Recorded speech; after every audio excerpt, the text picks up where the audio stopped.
मेडे मेडे। जी हाँ दोस्तों, यही वो अंतिम वाक्य थे इस पायलट के जो कि उड़ा रहा था एयर इंडिया का फ्लाइट AI-171 जो कि कल अहमदाबाद में क्रैश हुआ। अब इस वाक्य को सुना था ATC यानी कि एयर ट्रैफिक कंट्रोलर ने, और इसके अलावा एयर ट्रैफिक कंट्रोलर ने ये भी सुना था कि नो थ्रस्ट यानी कि ये जो दो प्लेन में इंजन लगे होते हैं दोनों पंख पे, इनमें कोई भी थ्रस्ट नहीं था जिसकी वजह से ये प्लेन क्रैश कर गया। अब देखिए फिलहाल इसका ब्लैक बॉक्स जो है वो हमें मिल चुका है, लेकिन इस ब्लैक बॉक्स को रीड करने में करीब करीब 1 महीने का समय भी लग जाता है। तो इसका फाइनल डेटा हमें 1 महीने बाद ही मिल पाएगा। लेकिन हम यहाँ पे देख पाएंगे एक वीडियो भी मिला हमें एयरपोर्ट की तरफ से, जिसमें इस फ्लाइट को देखा जा सकता है। 1:13 पे करीब ये उड़ान भर रहा था अहमदाबाद के ही एयरपोर्ट से। देखिए अहमदाबाद एयरपोर्ट वैसे भी बहुत बदनाम है, क्योंकि यहाँ पे चिड़ियों बहुत ज्यादा उड़ती रहती है, जिसकी वजह से अक्सर यहाँ पे आपातकालीन लैंडिंग होती रहती है फ्लाइट्स के। अब यहाँ पे देखिए ये फ्लाइट जो है ये इतनी ऊंचाई तक तो करीब गया था, 600-700 फीट की ऊंचाई के बराबर। उसके बाद से ये अचानक से नीचे आने लगा, और इसी समय ये जो पायलट था इसमें बैठा हुआ, उसने कहा था mayday no thrust no thrust. देखिए विंग्स जो है वो अभी भी ऊपर की तरफ ही हैं, यानी कि उसे ऊपर जाना चाहिए था, लेकिन वो लगातार नीचे की तरफ आ रहा है, और इसके बाद वो सीधा क्रैश करता है। जोरदार धमाका होता है। करीब 1,25,000 लीटर जो फ्यूल है वो यहाँ पे भरा गया था इसमें, और एक साथ वो ब्लास्ट कर जाता है, जिसकी वजह से उस एरिया में करीब 1,000 डिग्री सेल्सियस के बराबर जो तापमान है वो पहुंच जाता है, जिसकी वजह से यहाँ पे किसी का भी बचना नामुमकिन के बराबर हो जाता है। लेकिन ये जो ब्लैक बॉक्स है ये कहाँ पे मिला? ये मिला है हमें BJ मेडिकल कॉलेज, जिस हॉस्टल के ऊपर ये गिरा, जहाँ पे उस समय बहुत सारे बच्चे लंच कर रहे थे, जिनमें से कुछ लोगों की मृत्यु हो गई उसी मेडिकल कॉलेज के ऊपर। अब ब्लैक बॉक्स देखिए यहाँ पिछले एरिया में, इस एरिया में होता है, और आपको ये पीछे का ये जो टेल दिख रहा होगा ये इसी विमान का टेल है। तो यहीं पे कहीं वो फैला हुआ मिला था ब्लैक बॉक्स। अब इसे रिकवर कर लिया गया है, और इससे जो डेटा है वो निकाला जाएगा, पता लगाया जाएगा कि क्यों ये आखिर हादसा हुआ। देखिए किसी भी कॉमर्शियल फ्लाइट में मेनली दो जगह से डेटा रिकवर किया जाता है। एक तो होता है फ्लाइट डेटा रिकॉर्डर, यानी कि वो यहाँ पे रखा जाता है और पूरे फ्लाइट में जितने भी इक्विपमेंट्स हैं वो किस तरीके से चल रहे हैं उनका डेटा रखता है। जबकि एक होता है कॉकपिट वॉइस रिकॉर्डर, यानी कि कॉकपिट एरिया जिसमें पायलट बैठते हैं उसको बोला जाता है कॉकपिट एरिया। उस एरिया का जितना भी वॉइस होता है वो सारा रिकॉर्ड करता है ये ब्लैक बॉक्स। अब इस ब्लैक बॉक्स में FDR होता है, यानी कि फ्लाइट डेटा रिकॉर्डर होता है। ये क्या करता है, जो एल्टीट्यूड यानी कि कितनी ऊंचाई पे जा रहा है, कितनी स्पीड में चल रहा है, और इंजन का परफॉर्मेंस कैसा है, इन सारी चीजों को इसमें मेजर किया जाता है।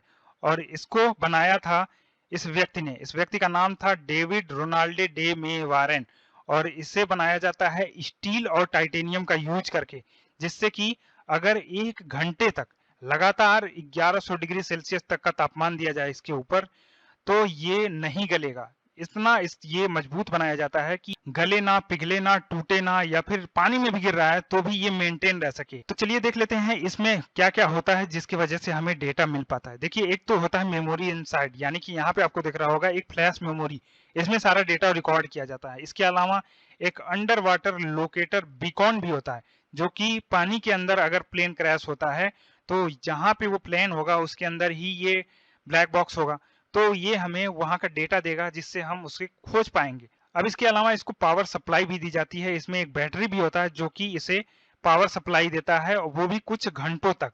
तो जरूरी होता है इसको खोजना बहुत जल्द, क्योंकि अगर मान लीजिए पानी में ये गिरा है तो जब तक ये बैटरी काम कर रही होगी तब तक ये अंडर वाटर लोकेटर बीकॉन काम करेगा, और उसी समय में हमें इसे खोजना होता है। अब इसका एक उदाहरण दे देता हूँ क्यों ये जरूरी है। देखिए एक मलेशियन एयर फ्लाइट था जो कि मलेशिया में उड़ान भरा था, और ये जा रहा था चाइना, और इसका नाम था MH370। ये आप सबको शायद सुना होगा और लग रहा होगा, क्योंकि 8 मार्च जब ये उड़ान भरता है उसके बाद से अचानक से ये कहाँ गायब हो गया, आज तक इसका कोई अता पता नहीं चल पाया।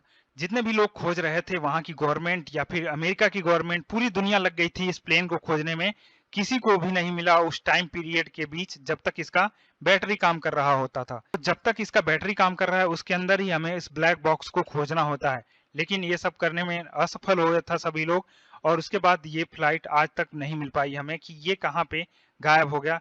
इसमें बहुत सारे लोग थे जो कि आज तक नहीं मिल पाए। लेकिन ये सारी चीजें हमारे लिए क्यों जरूरी है, क्योंकि एक व्यक्ति इस फ्लाइट में बैठा हुआ था जिसने एक वीडियो भी बनाया था असल में 2 वीडियो बनाया था। इसमें दिखाया था कि किस प्रकार से जो ये एयर इंडिया का विमान था, जो कि 2013 का बना हुआ था, ये 11 साल पुराना था, जिसमें कोई भी इक्विपमेंट्स अच्छे से काम नहीं कर रहा था।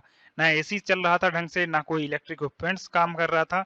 तो इसने बाद में मीडिया को ये बोला कि ये एक तरीके का साइन है कि ये फ्लाइट में कुछ ना कुछ तो टेक्निकल इशू था। अब तो फिलहाल ये फ्लाइट नहीं बचा, इसके पुर्जे अलग हो चुके हैं और इसमें बहुत सारे लोगों ने अपनी जान गंवा दी। लेकिन एक व्यक्ति जो कि 11A नंबर सीट पे बैठा हुआ था, वो सरवाइव कर गया, जिसका नाम था विश्वास। ये व्यक्ति देखिए किस प्रकार से यहाँ पे पैदल चलते हुए एम्बुलेंस की तरफ जा रहा है। ये एकमात्र सर्वाइवर है। इसने कहा था, इसने न्यूज में ये कहा था कि इसने एक बहुत तेज धमाका सुना था जब ये फ्लाइट क्रैश हुआ उसके थोड़ी देर पहले, यानी कि कुछ ना कुछ तो टेक्निकल इशू था उसमें। बाद में इससे आज हमने देखा कि प्रधानमंत्री भी पहुंचे थे उस अफेक्टेड एरिया में और उन्होंने जाके उस व्यक्ति से बात भी की और उनका हालचाल भी लिया। ये गुड साइन है कि कम से कम प्रधानमंत्री वहां पहुंच रहे हैं। और इसके अलावा उस एरिया में भी गए। यहाँ पे आप देख रहे हैं टेल दिख रहा होगा आपको, इसी के थोड़ा सा आगे वो ब्लैक बॉक्स होता है जिससे डेटा रिकवर किया जाता है। ये बहुत ही इंपॉर्टेंट है फिलहाल एयर इंडिया के लिए ये सारा डेटा इकट्ठा करना, और बोइंग के लिए भी। इसके अलावा अमेरिका से और यूके से भी बहुत सारे लोग आ रहे हैं, क्योंकि वो इस चीज का जांच करेंगे कि क्यों आखिर ये फ्लाइट क्रैश किया है। अभी अगर इस फ्लाइट की बात करें तो पहला ऐसा ये प्लेन है जो क्रैश किया है इस सेगमेंट का, और बोइंग चाहता है कि इसका एक अच्छे से निरीक्षण किया जाए, जांच किया जाए, क्योंकि हमने देखा कि बोइंग कंपनी का जो शेयर है वो एक ही दिन में 7% क्रैश कर गया था इस एक्सीडेंट के बाद।